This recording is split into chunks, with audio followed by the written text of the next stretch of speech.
বিশ্বাস করেন, বিশ্বাস করেন, আল্লাহর রহমতে আপনার ডিপ্রেশন, অ্যাংজাইটি, ঘুম হয় না, এগুলো সবগুলোর 90% থেকে 95% প্রবলেম নাই হয়ে যাবে ইনশাআল্লাহ। আমাদের যে নার্ভগুলো আছে না, নার্ভগুলো এক্সাইটেড হয়।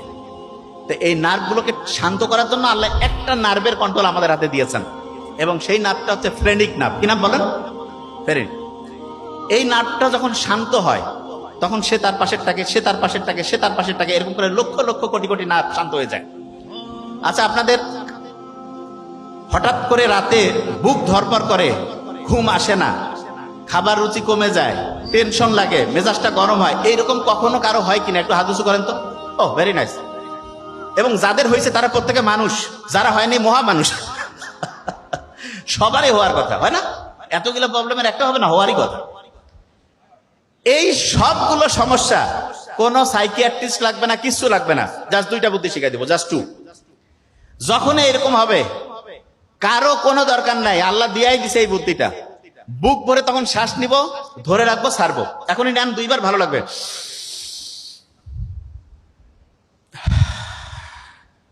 আরেকবার নিব। কারণটা কি সেটা বলি। আমাদের ব্রেন থেকে শুরু করে সারাটা শরীর না শান্ত হইলে ভালো কাজ করে, আর দ্বিতীয় যেটা সেটা হচ্ছে অক্সিজেন পাইলে ভালোভাবে কাজ করে।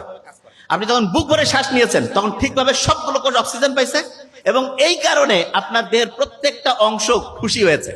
আপনি ক্ষুধার্ত থাকলে যখন খাবার দেয় মনটা খুশি হয় না? ঠিক তেমনি করে যখন আপনি বুক ভরে এরকম শ্বাস নেন, শ্বাস ছাড়েন, তখন প্রত্যেকটা কোষ ঠিকভাবে অক্সিজেন পায় এবং মনটা চাঙ্গা হয়। এটা নাম্বার ওয়ান। নাম্বার টু যেটা সেটা শুনেন।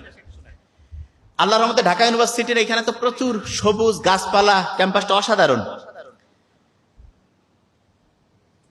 ডিপ্রেশনে আছে, অ্যাংজাইটিতে আছে, ঘুম হয় না, মেজাজ খিটখিটে, এইরকম লোকজনদের যখন ট্রিটমেন্টের জন্য আমাদের ডক্টরের কাছে আসে, আমরা তাদের যতগুলো ওষুধ দেই সেই ওষুধগুলো একটা জিনিস করে কি, সেটা প্রধানত ব্রেইনের মধ্যে সেরোটোনিন বাড়ায় দেয়। কি বাড়ায় দেয়? সেরোটোনিন। ইংরেজি সেরোটোনিন বানানটা কি দিয়ে শুরু বলেন তো? এস। এস দিয়ে আছে না সান? একজন বলে দিয়েছে সান। সানলাইটের মধ্যে সেরোটোনিন আছে। আপনি ওষুধ টাকা দিয়ে ফার্মেসি থেকে কিনে খাবেন, বহু সাইড ইফেক্ট আছে। সূর্যের আলোর নিচে, গাছের নিচে যে একটু খালি পায়ে হাঁটবেন, বিশ্বাস করেন, বিশ্বাস করেন, আল্লাহর রহমতে আপনার ডিপ্রেশন, অ্যাংজাইটি, ঘুম হয় না, এগুলো সবগুলোর 90% থেকে 95% প্রবলেম নাই হয়ে যাবে ইনশাআল্লাহ। কি বুঝতেছেন? আচ্ছা, তাহলে আমি দুইটা বুদ্ধি দিয়েছি। প্রথম বুদ্ধিটা কি? বুক ভরে শ্বাস নেওয়া। দ্বিতীয় বুদ্ধিটা রোদে গিয়ে খালি পায়ে হাঁটতে হবে, ঠিক আছে? আচ্ছা, পানি খাওয়া তো আমার ওইটা মাথায় আছে, ওইটা বলছি।